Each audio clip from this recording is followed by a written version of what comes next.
Resonance से मैं Devesh Gupta, faculty social science. अभी हम लोग भारतीय इतिहास के आधुनिक इतिहास के भाग की तरफ बढ़ेंगे और उसी के बारे में हम यहाँ पर अभी पढ़ेंगे। तो यहाँ पर आधुनिक इतिहास में एक महत्वपूर्ण आंदोलन हुआ, असहयोग आंदोलन या नॉन कोऑपरेशन मूवमेंट। उसके बारे में हम लोग यहाँ पर अध्ययन करेंगे। तो नॉन कॉपरेशन मूवमेंट की तरफ जब हम आगे बढ़ रहे हैं तो उसको समझने से पहले उसकी पृष्ठभूमि पर भी हमें ध्यान देना होगा कि किन कारणों से यह आंदोलन हुआ होगा। तो देखें यहाँ पर एक महत्वपूर्ण जो कारण है वो रोलेट एक्ट। महत्वपूर्ण कारणों में एक जो है वो रोलेट एक्ट है।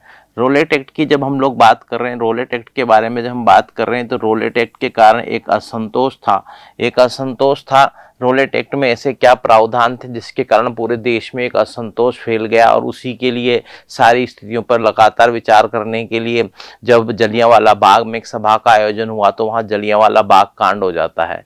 यही कांड जब हुआ, जलियांवाला बाग कांड, इस तरह का असंतोष लगातार व्याप्त हुआ तो गांधी जी ने असहयोग आंदोलन की रूपरेखा बनाई, जो भारतीय स्वतंत्रता संग्राम का एक महत्वपूर्ण आंदोलन है। तो हम इसी के ऊपर देखेंगे, इसी के ऊपर अध्ययन करेंगे अभी हाल हम लोग। तो देखें,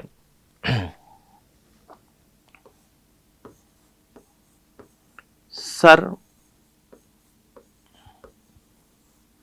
Sydney Rowlatt, sir Sydney Rowlatt की अध्यक्षता में,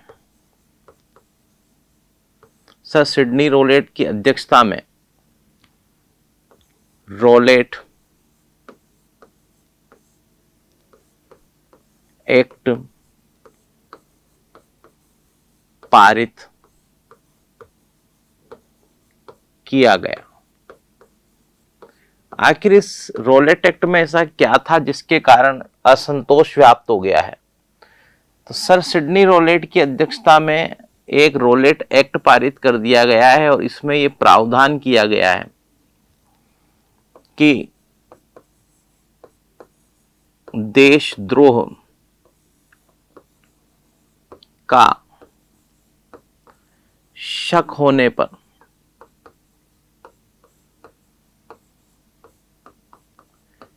गिरफ्तार कर लिया जाएगा।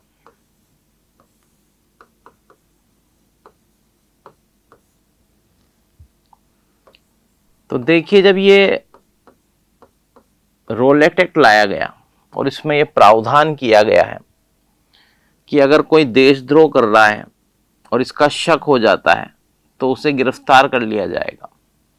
अब देखिए, देशद्रोह अगर कोई कर रहा है, मान लीजिए अंग्रेजी सरकार को लगता है कि देशद्रोह में वो लिप्त है, तो उसका प्रमाण होना चाहिए। कोई प्रमाण हो, कोई एविडेंस हो, तब उस व्यक्ति की गिरफ्तारी हो सकती है। लेकिन यहाँ पर देखा जाए तो एक ब्लाइंड गेम खेला गया और यहाँ पर ऐसे प्रावधान रोलेट एक्ट में डाल दिए गए कि केवल शक हो जाए। तो शक का कोई आधार थोड़ी है, शक किसी के ऊपर भी हो सकता है, चाहे वो शामिल हो चाहे नहीं हो किसी गतिविधि में। आप उसे देशद्रोह की गतिविधि बता देंगे और उसे गिरफ्तार कर लेंगे।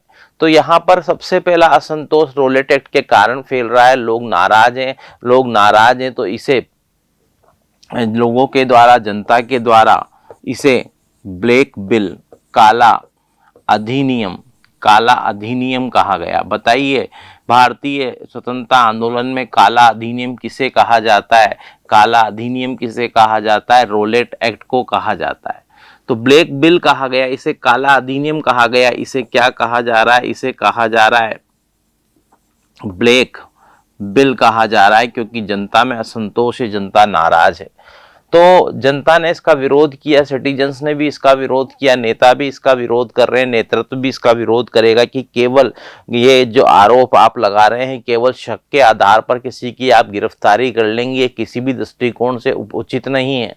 अब देखिए, देश में एक नेतृत्व में एक हैं मोती लाल नेहरू। उन्होंने एक स्टेटमेंट दिया था। ये शब्द किसके हैं, इस तरह से क्वेश्चन पूछा जाता है। ये शब्द किसने कहे थे, ये इस तरह से क्वेश्चन पूछा जाता है। किस संदर्भ में कहे थे, ये पूछा जाता है। तो जो मोतीलाल नेहरू हैं, मोतीलाल नेहरू ने इसे अपील दलील और वकील व्यवस्था का अंत करार दिया। तो अपील, दलील और वकील व्यवस्था का अंत करार दिया है।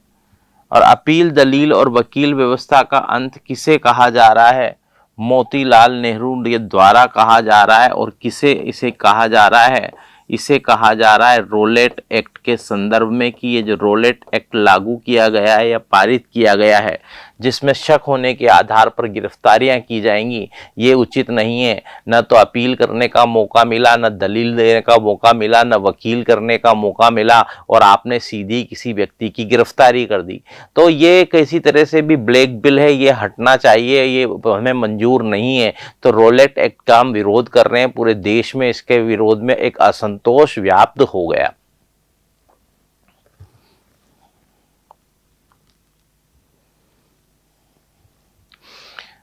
अपील, दलील और वकील व्यवस्था का अंत जिसे करार दिया गया है रोलेट एक्ट को, उसके विरोध में 6 अप्रैल 1919 पूरे देश में हड़ताल का आह्वान। तो पूरे देश में हड़ताल का आह्वान कर दिया गया है। तो असंतोष व्याप्त पूरे देश में हड़ताल का आह्वान कर दिया गया है। यहाँ पर देखेंगे भारतीय जनता इसे ब्लैक बिल, काला अधिनियम करार दे रही है। और इसी प्रक्रिया में जब पूरे देश में हड़ताल का आह्वान किया गया, स्थितियों पर विचार करने के लिए जब गांधी जी आगे बढ़ते हैं, तो गांधी जी को पलवल नामक स्थान पर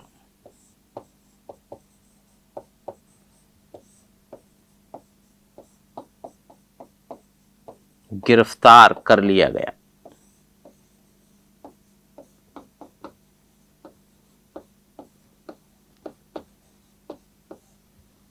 तो देखें,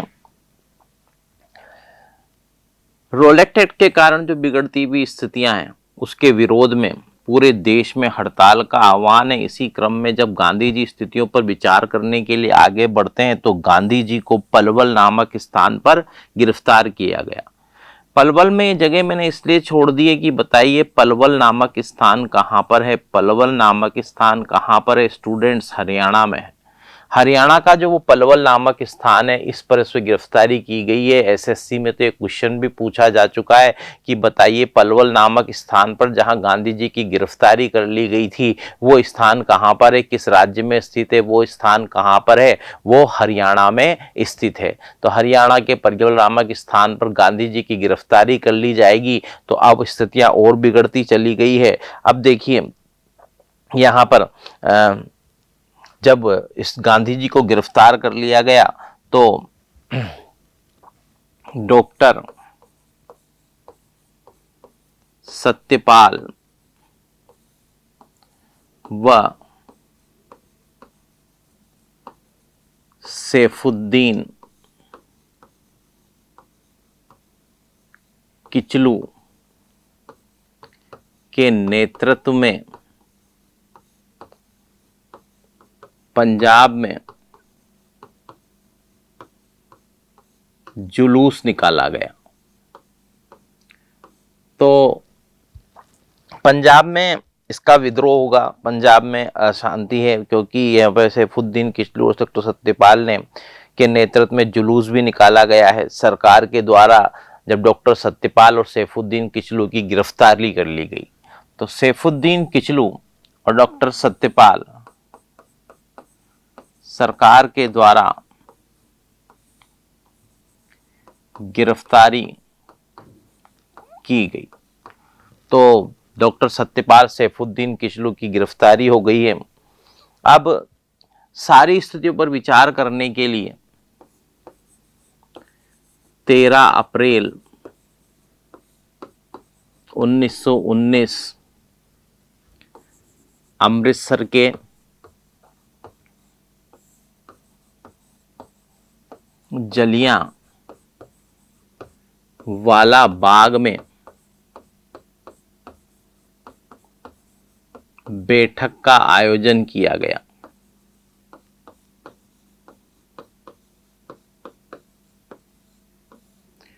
तो जलियांवाला बाग में बैठक का आयोजन किया गया। तो अमृतसर के जलियांवाला बाग में जो बैठक होने आ रही है, जनरल डायर का साथ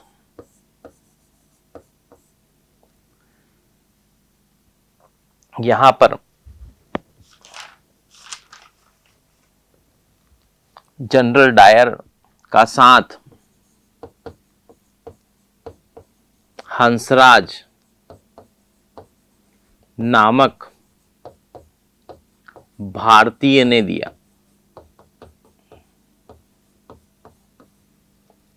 अब जनरल डायर के द्वारा गोलियां चलवा दी गई, गोलियां चलवाई गई जिसमें कई लोग मारे गए। तो जो शहादत हुई अमृतसर के जलियांवाला बाग में हुई। कौन सा दिन था? बैसाखी का दिन था। तो बैसाखी के दिन जो 13 अप्रैल 1919 का दिन था, अमृतसर के जलियांवाला बाग में ये जो घटना हुई, इसे ही इंडियन हिस्ट्री में लिखा जाता है जलियांवाला बाग कांड। अभी जो जलियांवाला बाग कांड हो गया है, इससे काफी नाराजगी है। अब ये इतना बड़ा कांड हो चुका है कि यहाँ पर लोग नाराज हैं ब्रिटिश सरकार से कि इतना बड़ा कांड हो गया, तो इसे गंभीरता से लिया जाना चाहिए। अब देखें,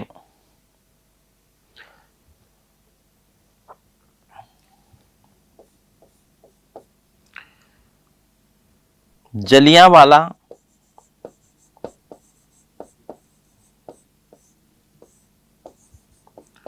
बाग कांड की जांच हेतु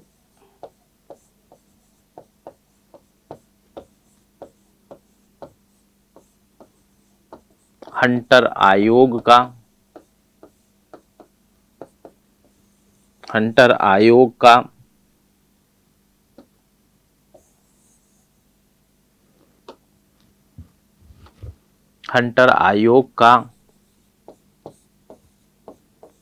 गठन किया गया। तो यहां पर देखेंगे किस तरह से एक घटना हुई, क्या जानबूझकर ऐसा कर दिया गया, क्या कोई क्रूरता हुई है। इन सब की जांच के लिए हंटर आयोग का गठन किया गया। परिणाम कुछ ऐसा निकला कि ब्रिटेन की संसद द्वारा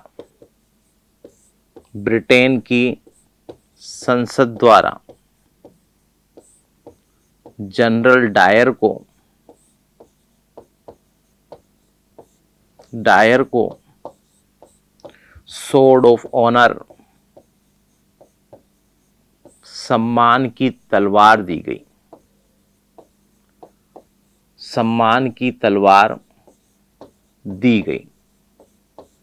अब देखिए, जहां पर जांच आयोग के भी गठन हो चुके हैं, उसके बाद भी किसी तरह का पनिशमेंट या सख्त कार्रवाई के स्थान पर डायर को सम्मान की तलवार दिया जाना एक दुखद घटना थी।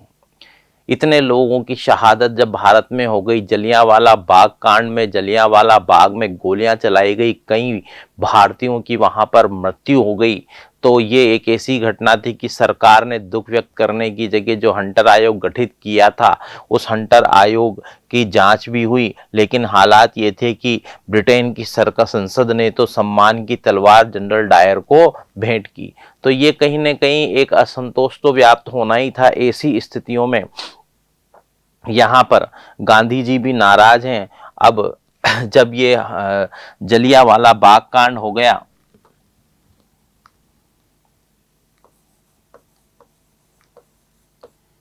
जलिया वाला बाग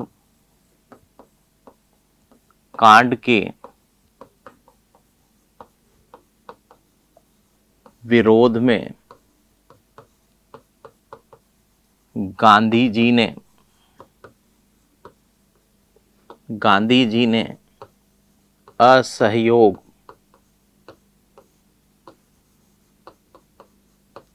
आंदोलन की रूप रेखा बनाई। तो देखिए, एक आंदोलन शुरू किया जाएगा जिसको क्या कहा जाता है, असहयोग आंदोलन। इसकी रूपरेखा किसके द्वारा बनाई गई है? गांधी जी के द्वारा। तो गांधी जी के द्वारा इसकी रूपरेखा बनाई गई। तो गांधी जी इस आंदोलन को शुरू करेंगे। गांधी जी इससे पहले दक्षिण अफ्रीका थे। 1915 का समय आया। 1915 में गांधी जी दक्षिण अफ्रीका से भारत लौटे। 1916 में गांधी जी ने साबरमती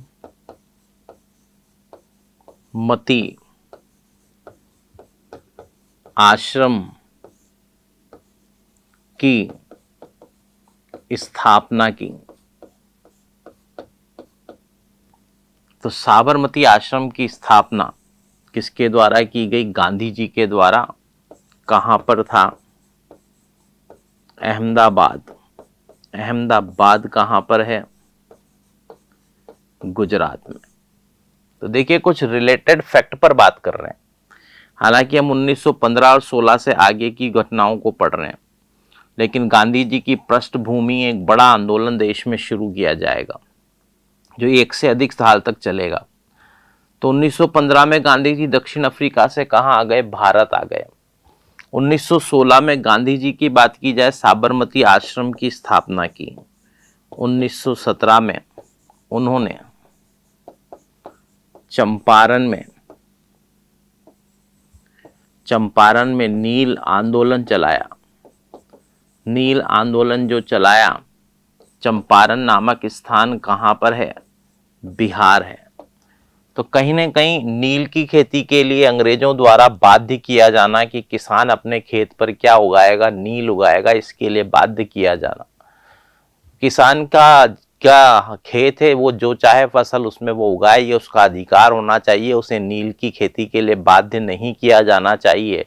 इसके विरोध में चंपारण नामक स्थान बिहार पर गांधी जी ने विरोध किया। अंग्रेजों का विरोध किया जाएगा कि ये जरूरी नहीं है कि नील की खेती के लिए किसानों को बाध्य किया जाए। तो चंपारण बिहार के अंदर उनके द्वारा जो आंदोलन किया गया, ये एक महत्वपूर्ण आंदोलन था जो कि उन्होंने अपना आंदोलन किया 1917 में। इसे कहा जाता है चंपारण नील आंदोलन। उनका एक तरह से यहाँ पर प्रथम सत्याग्रह का प्रयोग था, सत्य का आग्रह। तो प्रथम सत्याग्रह का प्रयोग वो कर रहे हैं। कब कर रहे हैं? चंपारण में नील आंदोलन के संदर्भ में। अब देखिए 1917, तो अगर 1914 से लेकर के 1918 का ये जो समय चल रहा है, गांधी जी की अपनी एक भूमिका है। अंग्रेजों से कई मामलों में वो नाराज हैं, परंतु फिर भी 1914 से लेकर 1918 पूरे विश्व में यह प्रथम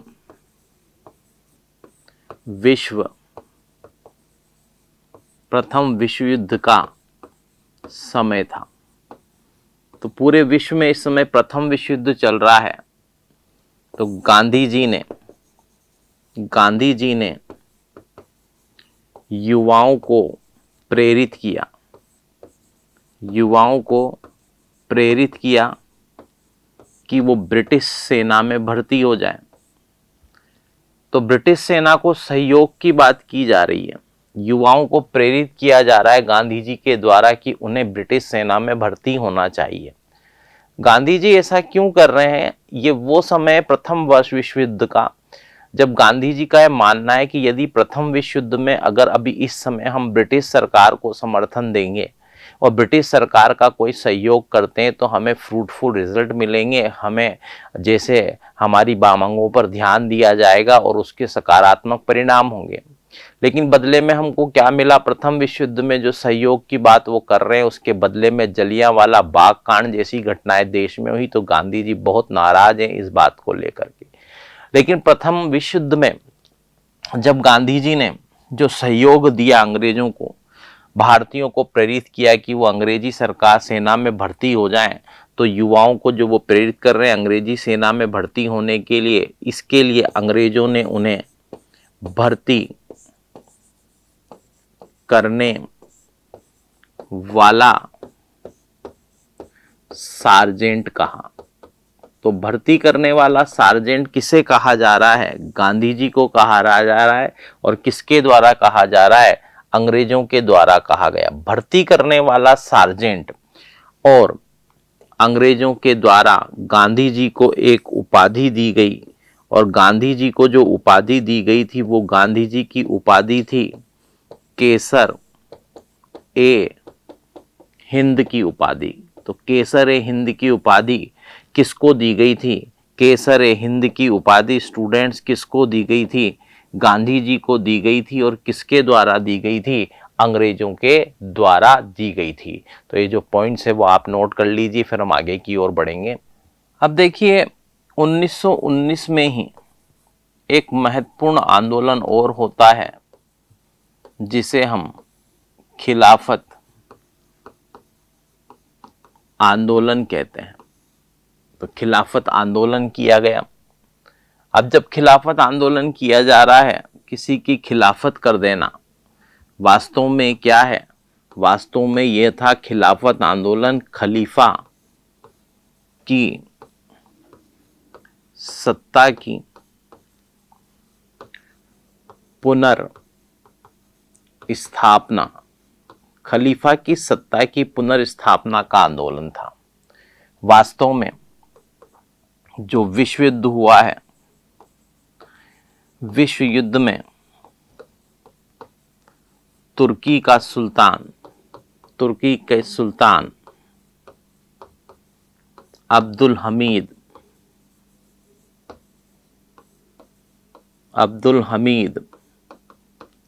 सेकंड को अपमानजनक संधियां मानने को बाध्य किया गया।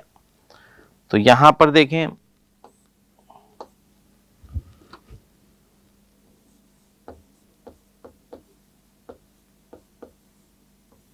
अब्दुल हमीद सेकंड को अपमानजनक संधियां मानने पर बाध्य किया गया है। और उस समय अब्दुल हमीद सेकंड क्या माना जाता था? मुसलमानों में खलीफा माना जाता था।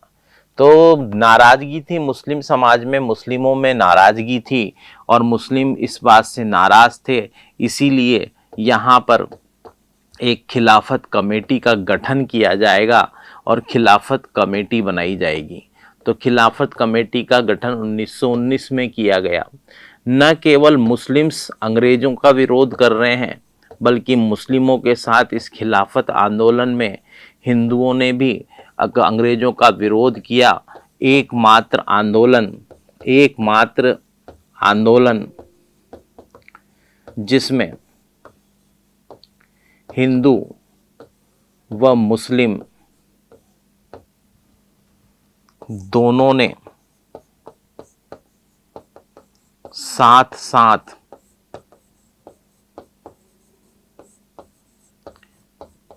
अंग्रेजों का विरोध किया। तो अंग्रेजों का साथ साथ मिलकर विरोध करने वाला एकमात्र आंदोलन, ये एक अच्छा महत्वपूर्ण क्वेश्चन बनता है। बताइए वो कौन सा एकमात्र आंदोलन था आजादी के इतिहास में कि जिसमें हिंदू और मुस्लिम ने साथ साथ एक साथ अंग्रेजों का विरोध किया हो? वो कौन सा आंदोलन था? वो खिलाफत आंदोलन था। तो यहाँ पर अखिल भारतीय खिलाफत कमेटी का भी गठन कर दिया गया, 1919 में ही गठन किया गया। अब देखिए, अबुल कलाम आजाद ने, उनकी एक पत्रिका है, एक मैगजीन है, पत्रिका अल हिलाल के माध्यम से आंदोलन में सहयोग दिया। तो बताइए, अल हिलाल नामक पत्रिका किस क्रांतिकारी के द्वारा निकाली गई थी? अबुल कलाम आजाद के द्वारा। तो अबुल कलाम आजाद के द्वारा निकाली गई पत्रिका अल हिलाल एक ऐसी मैगजीन है जिसका राय का संपादक पूछा जाए तो बताइए कौन थे, ये किसके द्वारा निकाली गई थी? ये अबुल कलाम आजाद द्वारा निकाली गई थी। अल हिलाल पत्रिका के माध्यम से खिलाफत आंदोलन में सहयोग कौन देंगे, उनके लेख छापे जाएंगे और आगे विचार को बढ़ाया जाएगा, ये सहयोग रहा। और अल हिलाल नामक पत्रिका किसने निकाली थी? अबुल कलाम आजाद ने। देखिए, जलियांवाला स्टूडेंट्स, जलियांवाला बाग कांड हुआ, क्यों हुआ था? रोलेट एक्ट के कारण नाराजगी है। इसके अलावा बात की जाए, अंग्रेजों की खिलाफत हो रही है, अंग्रेजों के लिए खिलाफत आंदोलन भी चलाया गया, अखिल भारतीय खिलाफत कमेटी का गठन भी किया गया। ये ऐसे कारण हैं जिनके कारण गांधी जी भी नाराज हैं और जलियांवाला बाग कांड से सख्त नाराज है गांधी जी। गांधी जी ने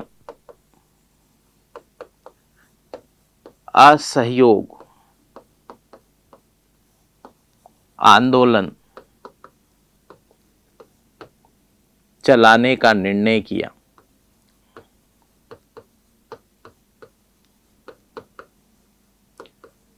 तो गांधी जी के द्वारा एक निर्णय किया गया है कि पूरे देश में असहयोग आंदोलन चलाया जाएगा, जिसे कहा जाता है नॉन कोऑपरेशन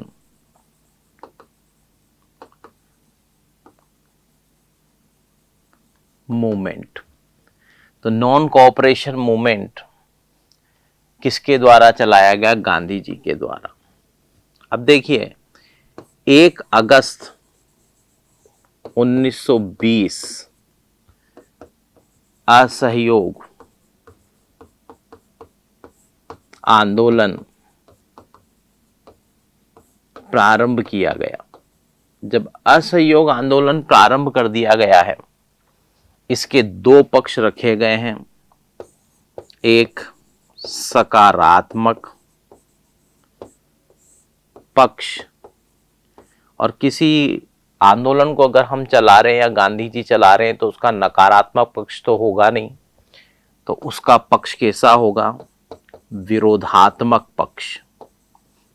जिस तरह से हम विरोध करेंगे उसके बारे में बताया गया। सकारात्मक पक्ष की जब बात की जाती है, तिलक कोष में धन का संग्रह करना, तो लोगों से जो धन के रूप में सहायता मिलेगी तो तिलक कोष में इकट्ठा किया जाएगा, जो आंदोलन चलाने के काम आएगी। तो तिलक कोष में धन संग्रह, विचार से विचार आगे बढ़ाना है, स्वावलंबन की भावना लानी है, चरखों का वितरण किया जाएगा। चरखों का वितरण, सूत काटे अपने हाथ से, उससे धागा बनाए और उस धागे से बना हुआ कपड़ा पहने। तो स्वावलंबन की भावना लोगों में जागृत हो, तो चरखों का वितरण किया जाना। इसके अलावा सबसे महत्वपूर्ण, विचार से विचार मिला और लोगों को जोड़ते चले जाना, स्वयं सेवकों की संख्या को बढ़ाना। तो वॉलेंटियर्स तो किसी भी संगठन के लिए मजबूत नींव होते हैं। कोई संगठन अगर चलाना है, कोई आंदोलन चलाना है, तो वॉलेंटियर्स तो चाहिए। तो स्वयं सेवक अधिक से अधिक जुड़े, ये प्रयास किया गया और स्वयं सेवकों की संख्या बढ़ाने पर बल दिया गया। विरोधात्मक पक्ष है विदेशी उपाधि, विदेशी स्कूल,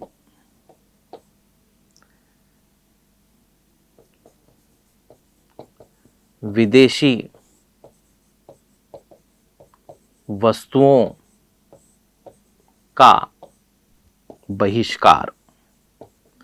तो विदेशी वस्तुओं में अंग्रेजों की कई वस्तुएं वहां जो भारत में बिकती हैं उनका हम बहिष्कार कर देंगे। विदेशी सरकारी स्कूलों की उपाधियों का और शराब का हम विरोध करेंगे। ये सब इसमें तय किया गया।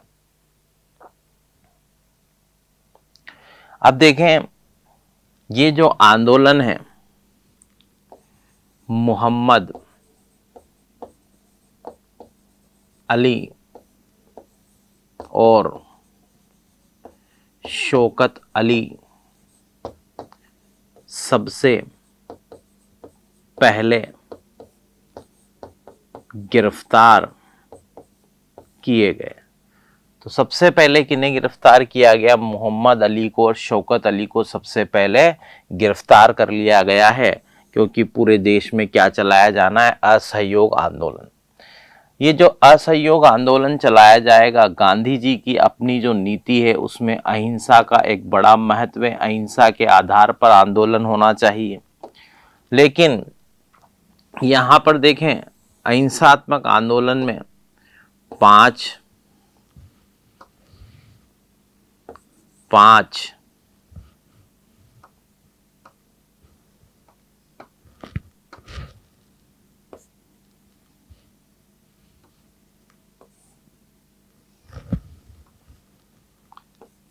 पांच फरवरी 1922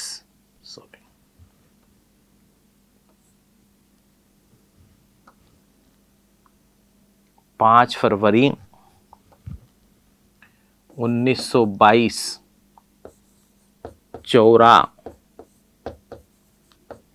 चोरी कांड हुआ। अब देखो, ये जो चोरी कांड हुआ 5 फरवरी 1922 को, इसमें गोरखपुर नामक स्थान पर एक थानेदार सहित 21 सिपाही जिंदा जला दिए गए। तो कुल मिलाकर एक थानेदार सहित और 21 सिपाहियों को जला देने की जो घटना हुई, गांधी जी इससे नाराज हैं, हिंसा हो गई है। और इसी कारण 12 फरवरी 1922 को आंदोलन समाप्त कर दिया गया गांधी जी के द्वारा। तो सारे स्टूडेंट्स जो ध्यान देंगे वो यहां देखें कि असहयोग आंदोलन, नॉन कोऑपरेशन मूवमेंट कब प्रारंभ किया गया था? 1 अगस्त 1920 को प्रारंभ किया गया था। 1 अगस्त 1920 को प्रारंभ किए इस आंदोलन में चोरा चोरी नामक घटना या चोरा चोरी कांड कब हुआ, कहाँ हुआ? वो गोरखपुर में हुआ। एक थानेदार सहित 21 सिपाही जला दिए गए। वो चोरा चोरी कांड कहलाता है, जो 5 फरवरी को गोरखपुर में हुआ। और बताइए, गांधी जी ने असहयोग आंदोलन अहिंसा हो जाने के कारण कब समाप्त घोषित किया? तो असहयोग आंदोलन समाप्त कर दिया गया था 12 फरवरी 1922 को।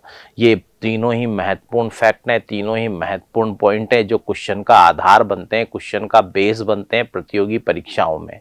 अब देखिए, गांधी जी के द्वारा एक बड़ा आंदोलन समाप्त कर दिया गया है। अब गांधी जी के द्वारा जब बड़ा आंदोलन समाप्त कर दिया गया, तो देखिए मोतीलाल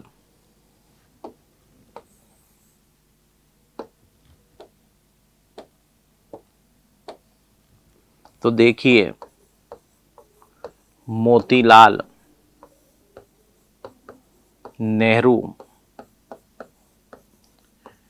चित्तरंजन दास जैसे नेता नाराज हैं। वो गांधी जी की इस नीति से संतुष्ट नहीं है कि इस आंदोलन को समाप्त कर दिया जाए। तो कुल मिलाकर के वो नाराज हैं इस नीति से, इसीलिए उन्होंने 1923 में स्वराज दल का गठन किया। अब देखिए, आगामी चुनाव में भाग लेना चाहता है स्वराज दल। गांधी जी तैयार नहीं है इसके लिए, लेकिन आखिरकार 1924 में समझौता होता है, गांधी दास समझौता। तो देखिए 1940 में जो समझौता, 1924 में जो समझौता हुआ वो किसके बीच हुआ था? एक तरफ तो गांधी जी थे और दूसरी तरफ कौन थे? चित्तरंजन दास थे। इसे भारतीय इतिहास में गांधी दास समझौता कहा जाता है। कांग्रेस के समर्थन से, कांग्रेस के नाम पर चित्तरंजन दास को चुनाव में भाग लेने की अनुमति गांधी जी के द्वारा मिल गई है, सहयोग मिल चुका है और आखिर स्वराज दल चुनाव में भाग लेगा जिसमें उसे सफलता भी मिलेगी। वो देखिए अलेक्जेंडर मुडीमेन समिति का गठन हो।